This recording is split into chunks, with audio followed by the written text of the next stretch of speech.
Wak, perkedel. Kan serius. Iya, dari bahasa Belanda perkedel itu. Mungkin karena dari olahan kentang kali ya, orang sana kan makannya kentang ya kan. Mashed potato itu ada mungkin disebutnya perkedel. Kita mau perkedel ya kan. Hai, wassalamualaikum warahmatullahi wabarakatuh. Terima kasih sudah klik video ini. Oke, jadi di hari Selasa ini Nadia akan kembali membawakan sebuah kisah dari asal-usul bahasa Indonesia. Betul sekali, berangkat dari videoku kemarin soal asal-usul bangsa Indonesia. Banyak sekali Wak di sini langsung request, "Wah, bahas asal-usul bahasa Indonesia." Kemarin itu memang pengen aku masukin di sana, Wak, tapi panjang kali nanti. Memang sengaja nih aku pisahkan aja biar lebih spesial aja gitu, Wak. Ya, biar rasanya kayak kurang afdol lah gitu ya kan. Udah bahas asal-usul bangsa Indonesia, tidak kita sandingkan dengan asal-usul bahasanya juga. Pasti pernah nggak sih kalian tuh berpikir dari mana sih sebenarnya asal-usul bahasa yang kita gunakan sehari-hari ini ya kan? Dan sejak kapan pula bahasa Indonesia itu disahkan dan menjadi bahasa resmi negara kita? Memang Wak, pas aku baca-baca nih ya, referensi yang udah aku kumpulkan, emang menarik dan panjang kali sejarahnya, Wak. So, di video kali ini aku akan mencoba nih ya menjelaskan informasi yang sudah berhasil aku rangkum ke kalian ya. Dan seperti biasanya aku disclaimer dari awal dulu nih, kalau memang aku ini bukan ahli dalam bidang sejarah, Wak. Informasi-informasi yang aku kumpulkan juga sebisa mungkin aku double check, bahkan ada yang di triple check nih tentang kebenarannya. Nah, untuk awan yang mungkin ada ngambil jurusan sastra Indonesia atau tentang sejarah Indonesia gitu welcome sekali untuk bisa koreksi dan nambahin informasi yang akan aku sampaikan ini, Wak ya. Jadi tanpa berlama-lama langsung aja kita mulai ke ceritanya. Check it out.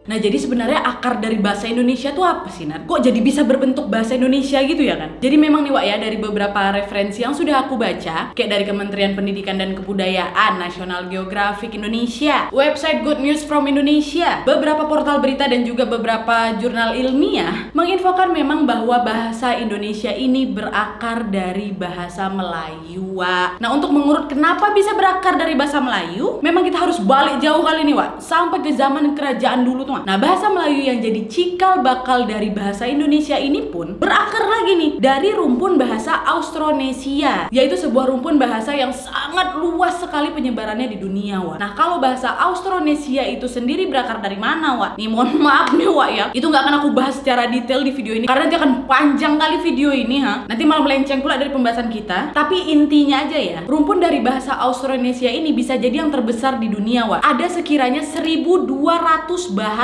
dan sekitar 270 juta penutur. Banyak kali ya kan? Dan masyarakat Austronesia ini jelas telah menyebar dan menjadi kian beragam dengan cara yang rumit-rumit, Wak. Jadi dari 270 juta penutur inilah yang menyebar di seluruh dunia termasuk di Indonesia dengan 1.200 bahasa. Nah, jadi gitu ya intinya, Wak. Kalian boleh cari informasi lebih lanjutnya di historia.id, itu paling lengkap menurutku, atau di beberapa jurnal ilmiah lainnya, monggo. Nah, sekarang kita balik lagi nih ke cikal bakal dari bahasa Indonesia, yaitu bahasa Melayu. Nah, menurut sejarawan Leonard Y. Andaya, Wak, bentuk paling purba bahasa ini disebut Proto-Melayu atau Polinesia yang diperkirakan mulai berkembang di Filipina sekitar 2.500 tahun sebelum Masehi, Wak. Nah, sedangkan sekitar 2000 sebelum Masehinya, bahasa Proto-Melayu atau Polinesia ini berkembang menjadi cabang-cabang bahasa baru seiring dengan migrasi para penuturnya ke Nusantara. Lalu sekitar 1500 sampai 500 sebelum Masehi, di Kalimantan bagian barat sana, Wak, berkembang juga tuh rumpun bahasa Melayu Cham. Beberapa ratus sebelum era Masehi, Wak, orang-orang berbahasa Melayu Cham ini lantas bermigrasi ke daerah Semenanjung Malaka atau dahulunya juga dikenal sebagai Ujung Medini melalui Kepulauan Riau. Nah, Bapak Andaya ini menambahkan bahwa dari Semenanjung Malaka tadi ada nih satu kelompok yang berasal dari Kalimantan bagian barat ini menyeberanglah itu ke Sumatera Tenggara dan menjadi nenek moyang para penutur bahasa Melayu. Itu kelompok pertama, sedangkan kelompok-kelompok lain bermigrasi lah itu, Wak, ke Vietnam dan lantas juga menjadi nenek moyang para penutur bahasa Cham. Nah, bahasa Melayu purba atau bahasa Melayu kuno ini berkembanglah itu, Wak, seiring tumbuhnya kebudayaan maritim para penuturnya. Mereka membangun komunitas di pesisir dan tepian sungai, dan selama berabad-abad komunitas penutur ini saling berjejaring, Wak, dan menjadikan bahasa Melayu kuno ini sebagai basantara atau bahasa perantara. Untuk apa? Untuk bisa berkomunikasi. Nah, oleh karena itu, Wak, bahasa ini juga berkaitan erat dengan geografi persebaran penduduknya. penduduknya, penuturnya, maaf. Nah, Leonard Andaya ini menamakan wilayah interaksi para penutur bahasa Melayu kuno ini sebagai Laut Melayu. Wilayah interaksi para penutur bahasa Melayu ini disebut Laut Melayu, yaitu wilayahnya. Dan istilah ini mengacu pada sebuah catatan peristiwa Arab yang dipublikasikan sekitar 1000 Masehi. Nah, catatan peristiwa itu menyebut tentang Laut Melayu yang mendekati Cina. Nah, Laut Melayu ini adalah laut yang panjang kali yang menghubungkan India Selatan dan Sri Lanka dengan Teluk Bengal, Sumatera, Selat Melaka, Semenanjung Malaya, Teluk Siam, Laut Cina Selatan, hilir Sungai Mekong, dan Vietnam Tengah. Nah, titik utama jaringan komunitas yang menghidupi Laut Melayu ini adalah Selat Malaka. Dan dari keterangan-keterangan ini udah jelas sekali kan, memang menunjukkan hubungan erat antara komunitas penutur bahasa Melayu dengan dunia kelautan. Oleh karena itu, Leonard Andaya ini memberi pengertian bahwa Laut Melayu ini mengacu pada serangkaian komunitas yang terhubung melalui jaringan ekonomi dan budaya yang intens. Nah, bahasa Melayu kuno sendiri diperkirakan telah digunakan secara luas pada masa kerajaan Sriwijaya pada abad ke-7. Prasasti Kedukan Bukit yang dikeluarkan Sriwijaya pada 683 Masehi adalah bukti arkeologis tertua penggunaan bahasa Melayu kuno yang berhuruf Palawa atau India. Dan hubungan erat Sriwijaya dengan negeri-negeri India inilah yang membuat kosakata Melayu kuno makin banyak pula nih mendapat pengaruh dari bahasa Sangsekerta. Misal nih, kata asmara berasal dari bahasa Sangsekerta yaitu asrama, bukan asmara, asrama. Terus kata bahagia dari bahgia, berahi, firahin, birahi, durhaka, drohaka, gembira, gambira, hartawan, artavan. Berubah nih jadi harta plus one gitu. Istimewa, astam eva, janda, randa, jelita, lalita, merdeka, mahardika, mesra, misra, sederhana, sadarana, wanita, vanita, terus wisuda, visuda, dan masih banyak lagi, Itu salah satu aja, jangan kusebutkan semua, banyak nanti. Nah, itu dari serapan bahasa Sangsekerta. Ada lagi, dari bahasa Hindi dan Tamil yang juga turut mempengaruhi bahasa Melayu kuno ini. Dari bahasa India ya, contohnya ayah dari ayah, bangsal dari bansal, bendi dari bindi, candu juga, celana, kolna, duhai, gusar, gusa, padi, pulau, roti, setan, stan gitu, topi juga, ucar. Nah, itu contoh bahasa Timil. Hindi. Sedangkan bahasa Tamilnya contohnya andai, antai, badai, fatai, banci, faici, belenggu, filangku, cerutu, dendam, danda, gembala, gopalan, kedelai, katalai, materai, mutirai, dan lain-lain Selain itu juga ada seorang musafir Cina bernama Ising yang pernah berkunjung ke Sriwijaya. Beliau menyatakan bahwa di Sriwijaya ada bahasa yang bernama Kunlun yang berdampingan dengan Sangsekerta. Nah, yang dimaksud Kunlun ini adalah lingua franca atau bahasa pengantar atau juga bahasa pergaulan gitu di Kepulauan Nusantara ini, yaitu bahasa Melayu. Dan Ising juga menambahkan bahwa bahasa Kunlun atau bahasa Melayu ini dipakai untuk keperluan sosial, politik, dan juga sebagai bahasa pengantar untuk mempelajari bahasa Sangsekerta dan agama Buddha. Nah, pedagang-pedagang Melayu yang berkeliling di Nusantara ini pun memakai bahasa Melayu ini sebagai lingua francanya mereka. Dan menurut Jajat Burhanuddin, seorang dosen Fakultas Adab dan Humaniora UIN Syarif Hidayatullah, bahasa Melayu ini kian mapan sebagai lingua franca di kawasan Asia Tenggara pada masa Kesultanan Samudra Pasai di abad ke-14. Ketika Sriwijaya udah mulai meredupnya, Samudra Pasai ini tumbuh sebagai kota dagang baru di bagian utaranya Selat Melaka. Dan pada era Samudra Pasai ini, bahasa Melayu kian berkembang dengan menyerap pengaruh bahasa mitra dagangnya, yakni seperti Arab sama Persia. Kalau nggak ada bahasa, kayak mana mau jualan ya kan? Sementara mitra dagangnya yaitu dari negara-negara luar, khususnya Arab dan Persia. Kosakata dan konsep-konsep baru yang bernafas Islam ini pun mulailah muncul. Contoh nih dari kata-kata bahasa Arab yang menjadi bahasa Indonesia kita sekarang, bermula dari kata contoh ajaib dari ajaib, akal, balut, daerah, dahsyat, dahsa, gengsi, jinsi, hadiah, hadir, ijazah, iklan, jadwal, kabar, kertas. Itu dari bahasa Arab. Ada juga dari bahasa Persia seperti anggur, baju, bazu, bedebah. Kenapa dicontohkan kata bedebah? Tapi memang berasal dari Persia. Berdebah tuh Wak ya. Badbah, biadab, bius, bihos, cambuk, cabuk, darurat, darura, gandum, agandum, geram, garm, gusti, khusti, haji, akebuli, kabuli. Wah, itu nasi kebuli, enak kan? Nah, itulah beberapa asal dari kata-kata Indonesia yang berasal dari bahasa Persia dan Arab. Nah, dari dua bangsa inilah bahasa Melayu kita itu mulai berkembang lagi nih pada masa periode ini. Nah, proses penyerapan dari bahasa Arab ini Wak terus berlangsung nih sampai sekarang. Nah, salah satu pengaruh Arab dan Persia ini bisa dilihat pada prasasti Munyatujoh yang mulai menerapkan penanggalan Hijriyah yang sudah menggantikan penanggalan Saka atau kalender yang memang berasal dari India. Dan yang tidak kalah penting pada era Samudra Pasai ini adalah penggunaan huruf Jawi atau Arab yang menggantikan aksara India. Bahkan ya, para penutur di era itu juga menambahkan tanda khusus pada beberapa huruf Arab untuk bisa menyesuaikan dengan bunyi bahasa Melayu. Makanya itulah kita dulu belajar Arab Melayu ya kan. Nah ini. Dan ketika Laut Melayu ini kian sibuk oleh perdagangan internasional pada abad ke-15 sampai abad ke-17, bahasa Melayu ini telah kian mapan sebagai lingua franca. Dan penggunaannya sebagai basantara atau bahasa perantara perdagangan bahkan meluas sampai Kamboja, Vietnam, dan Filipina. Dan saat itu bahasa Melayu tidak lagi hanya menyerap unsur bahasa asing, tapi mulai mempengaruhi pula bahasa lokal di Asia Tenggara. Dan dalam periode inilah ratusan kata-kata Melayu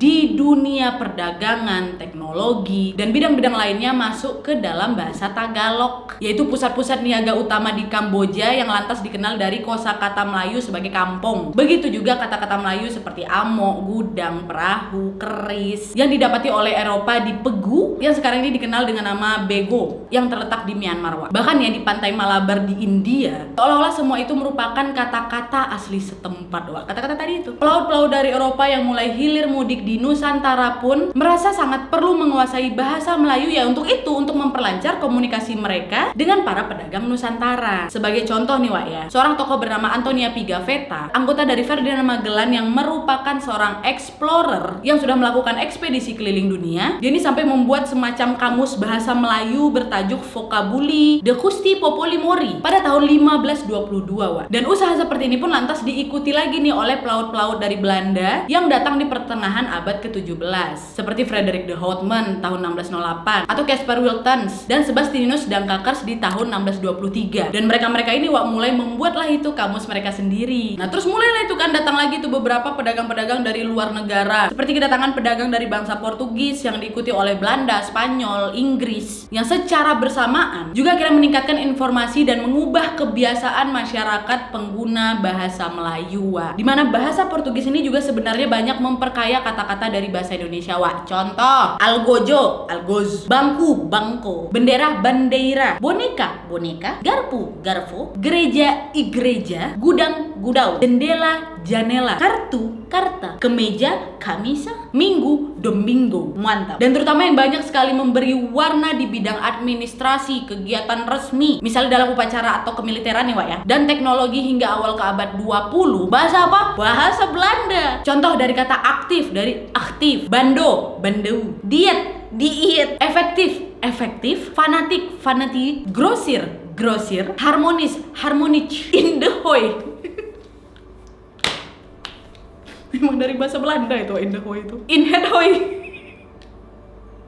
Serius banget ya, sorry.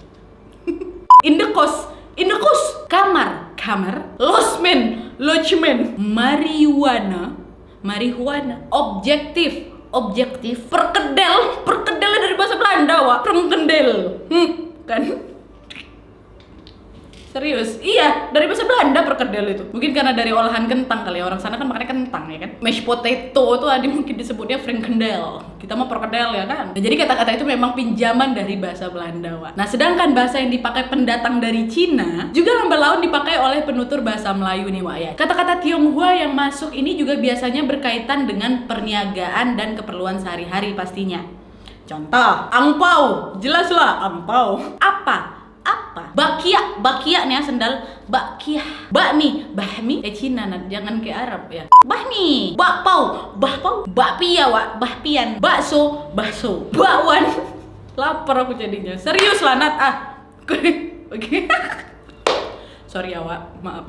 Bakwan, bahwan, bopeng, mopang, cekak, Cika.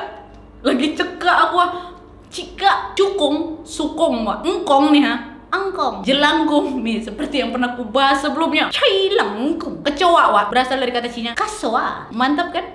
Itulah penyerapan bahasa Indonesia dari bahasa Tionghoa. Dan pada abad ke-17 bahasa Melayu ini telah berkembanglah itu menjadi serba aneka dialek dan digunakan oleh banyak sekali etnis di Laut Melayu tadi. Nah, variasi dari bahasa Melayu ini menunjukkan kepusparaagaman kelompok etnik yang memang menjadikan bahasa ini sebagai basis dari identitas mereka. Raja Ali Haji dari Istana Riau Johor atau pecahan dari Kesultanan Melaka menulis kamus Eka Bahasa, yaitu kamus yang memuat kosakata suatu bahasa yang disusun secara alfabetis untuk bahasa Melayu. Dan sejak saat itu dapat dikatakan bahwa memang bahasa ini adalah bahasa yang full fledged atau yang sudah sepenuhnya berkembang gitu, which is sama tinggi dengan bahasa-bahasa internasional pada masa itu, karena memang memiliki kaidah dan dokumentasi kata yang terdefinisi dengan jelas, ya kan. Dan hingga akhir abad ke-19 nih ya, dapat dikatakan terdapat paling sedikit 2 kelompok bahasa Melayu yang dikenal oleh masyarakat Nusantara yaitu bahasa Melayu pasar atau bahasa sehari-hari dan tidak baku gitu Yang kedua, bahasa Melayu tinggi, yaitu memang bahasa yang terbatas pemakaiannya tetapi memiliki standar. Namun pada abad ini pula muncullah itu perubahan sikap terkait penggunaan bahasa Melayu, dan perubahan ini berkaitan dengan Traktat London atau Perjanjian London yang disepakati oleh kerajaan Inggris dan Belanda pada tahun 1824. Dan berdasarkan perjanjian ini atau traktat ini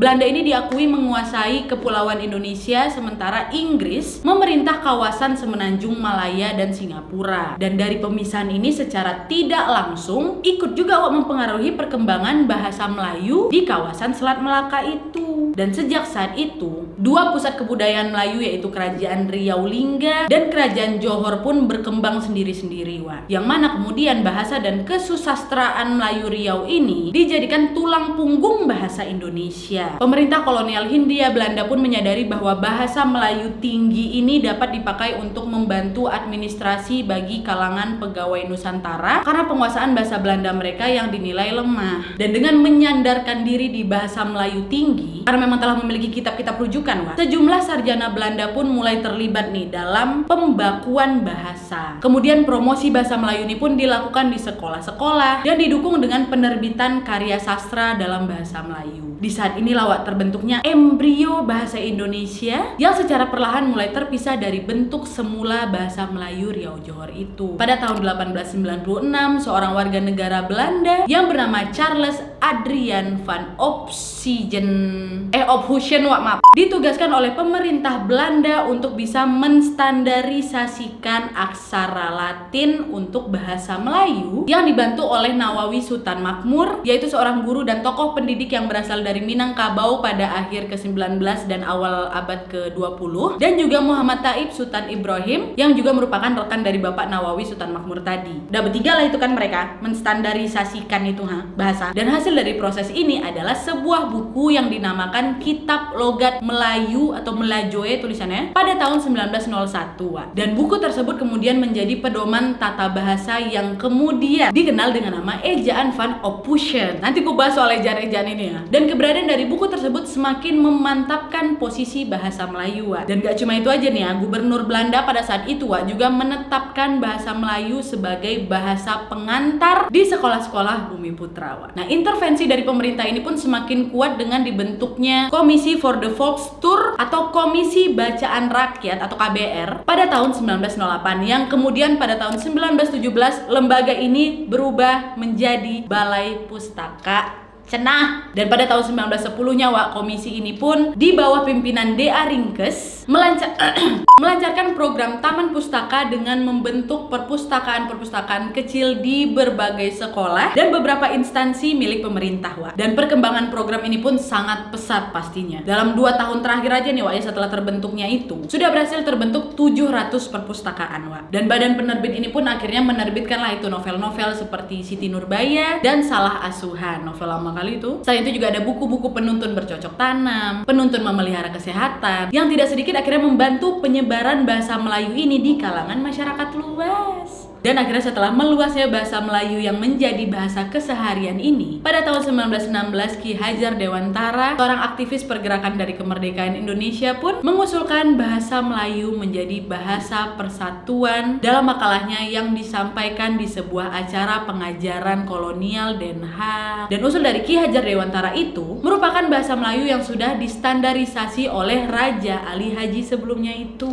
Dan perkembangan selanjutnya ketika gelora semangat kemerdekaan menggelora di kalangan pemuda di Nusantara, ketika tercetus keinginan untuk memiliki suatu bahasa yang dapat mempersatukan bangsa, bahasa yang bisa dijadikan jati diri dari bangsa, maka pada Kongres Pemuda 1 pada tahun 1926, Muhammad Yamin, seorang sastrawan, sejarawan, kebudayaan, politikus, dan ahli hukum ini yang sangat-sangat dihormati dan juga sekarang dikenal sebagai salah satu pahlawan nasional Indonesia, mengusulkan bahasa Melayu menjadi bahasa persatuan bangsa guna bisa memperebutkan kemerdekaan. Tetapi akhirnya kemudian Muhammad Tabrani, salah seorang tokoh Jong Java, yaitu organisasi kepemudaan dan pemimpin redaksi dari Harian Pemandangan pada periode 1936 dan 1940, mengusulkan perubahan nama bahasa Melayu menjadi bahasa Indonesia. Awalnya kan memang mendisahkan oke nih bahasa Melayu jadi bahasa kita, tapi Bapak Tabrani mengusulkan perubahan, gak usah bahasa Melayu lah, bahasa Indonesia gitu. Karena beliau berpendapat jika tumpah darah memperjuangkan bangsa yang dinamakan Indonesia, maka bahasanya pun harus disebut bahasa Indonesia. Dan dalam tulisannya yang berjudul Bahasa Indonesia, yang membahas tentang pentingnya nama bahasa Indonesia dalam konteks perjuangan bangsa, beliau menutup tulisan tersebut dengan bunyi, "Bangsa dan pembaca kita sekalian, bangsa Indonesia belum ada. Terbitkanlah bangsa Indonesia itu. Bahasa Indonesia belum ada. Terbitkanlah bahasa Indonesia itu. Karena menurut keyakinan kita, kemerdekaan bangsa dan tanah air kita Indonesia ini terutama akan tercapai dengan jalan persatuan anak Indonesia yang antara lain-lain terikat oleh bahasa Indonesia." Dan berangkat dari usulan Tabrani ini, pada Kongres Pemuda kedua, tepatnya pada tanggal 28 Oktober 1928, ditetapkanlah bahasa Indonesia sebagai bahasa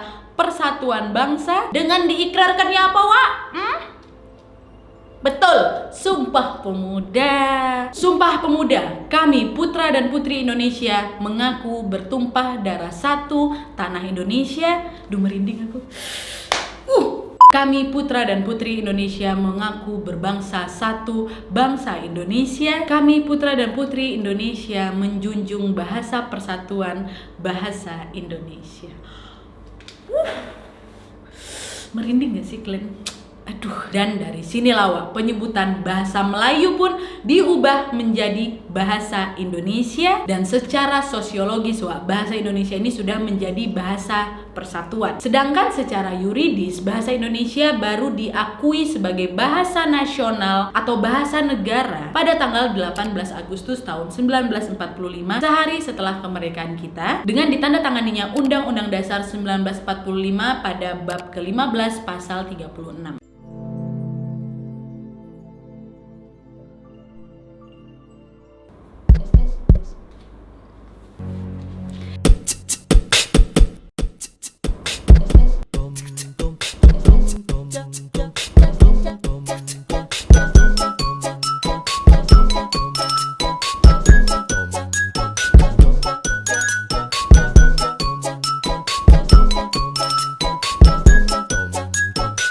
Nah, sekarang kita masuk ke penyempurnaan dari ejaan bahasa Indonesia. Nah, tadi seperti yang kalian lihat dari teks Sumpah Pemuda, putra-putri masih poetra, poetri, yang satu jang satoe gitu kan. Jadi gini, selama bahasa Indonesia ini sudah ditetapkan sebagai bahasa nasional, bahasa Indonesia sendiri sudah mengalami beberapa kali perubahan ejaan, Dan perubahannya adalah pertama, ejaan pertama, seperti yang sudah kita bahas sebelumnya, yaitu ejaan Van Ophusen yang berlaku pada tahun 1901 sampai 1947. Terus lanjut lagi nih ke ejaan kedua, yaitu ejaan Republik atau dikenal sebagai ejaan Suwandi yang berlaku pada tahun 1947 sampai 1972. Dilanjutkan lagi dengan ejaan ketiga, yaitu ejaan yang disempurnakan atau EYD yang berlaku pada tahun 1972 sampai 2015. Dan ejaan keempat adalah ejaan Bahasa Indonesia atau EBI yang berlaku dari tahun 2015 sampai sekarang ini. Dan sebenarnya ada juga beberapa pemberitaan yang menginfokan ada 2 perubahan lagi, Wak, yaitu ejaan pembaharuan dan ejaan melindo. Tapi ejaan pembaharuan ini tidak pernah dilaksanakan. Sedangkan ejaan melindo ini diurungkan peresmiannya karena perkembangan politik yang sepertinya tidak memungkinkan lah gitu. Nah, gimana sih sebenarnya perubahan ejaan ini, Wak? Nih aku kasih contoh ya. Misal dari kata khusus, KHUSUS. Nah, ejaan pertama atau ejaan Van Ophusen tadi ditulis Khoisus, CHOESOES,